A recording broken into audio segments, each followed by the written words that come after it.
Are you learning to be a lead guitarist? And when you are playing solos and doing improv, it just seems like some of the notes you play just don't seem to work at the time that you're playing them, and you don't know why. Well, that happened to me, and I only found the solution after playing guitar for about 15 years. Can you believe it? My word. And I don't want you to have to wait that long to know the secret. So I'd been playing lead guitar for quite a while, and I'd started to become quite unsatisfied with the way I was playing. And so one day I decided, you know what? I'm gonna set out on a mission.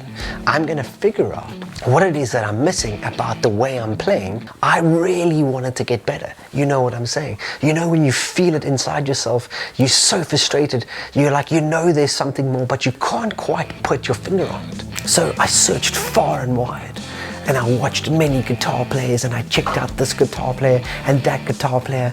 I really looked closely at what they were doing and tried to figure out what it was that they were doing that sounded awesome, that sounded epic. You know what I'm saying?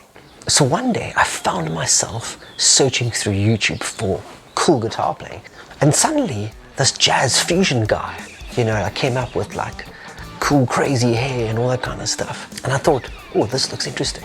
So I clicked on it and I started watching this guy play, and almost immediately as this guy was playing, I noticed something. He seemed to know what to play at the right time, and I realized this has got to be the missing link. So I ended up studying the way this guy played, trying to figure out what the heck he was doing, and I tried to mimic what he was doing and try to copy his licks and all that kind of stuff, and I seem to be getting somewhere, but I still don't seem to know what to play when.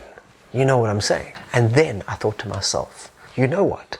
I think I need to go for lessons. So I'd recently heard about a really good jazz guitarist who had moved into my city and who was offering lessons. So I thought to myself, you know what do I have to lose? So I didn't really want to master jazz or become a really good jazz player. I just wanted to learn the concepts, which I knew would help me on my lead guitar playing journey. So I contacted him, but I got no response. So I kept trying to get hold of him until he responded, because I knew if I could just get lessons with this guy, I can become a better guitar player. You know what I'm saying? So eventually he responded, and I was like, oh, yes. So I started lessons, and after a fairly short period of time, I finally found the secret I had been looking for. And here's the secret. There are two types of notes in a scale. There's the chord tones. These are the notes that make up the notes of the chords, the 1, 3, 5, and 7. Then there's the color tones, basically the notes other than the chords. That's the 2, 4, and the 6, also known as the 9, 11, and 13. How's that?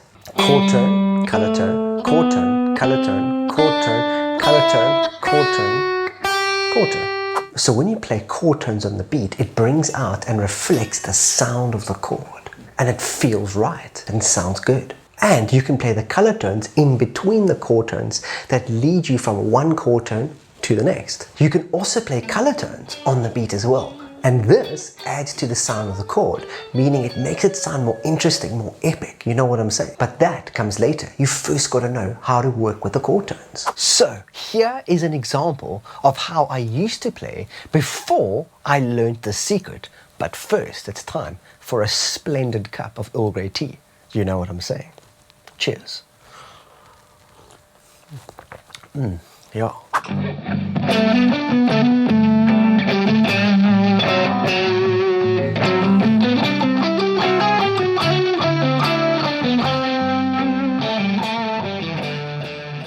Okay, so could you hear how some of the notes worked and some of them didn't always sound as good as they could have? So now I'm going to try it again and show you what I mean by closely following the chords with the chord tones, trying to hit them on the beat with the color tones in between to help me get from one chord tone to another.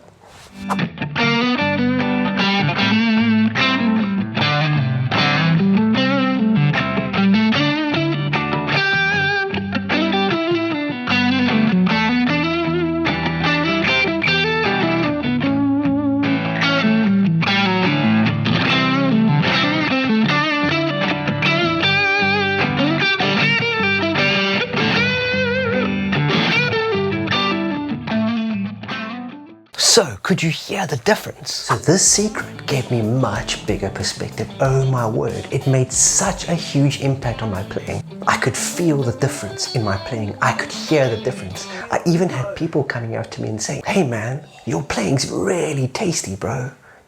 And I was like, dude, thank you. I wasn't just using scales and modes anymore and using random licks and random lines. Now I was using new licks, new lines, and I took all the licks and just adjusted them a little bit to make them work better over whatever chords I was playing over. How's that? And this was major breakthrough. You know what I'm saying. At first, it took a lot of conscious thinking to remember where the notes of the chords were. But after a while, I found I was able to play by feel because I remembered where the notes of the chords were within the scales I was using.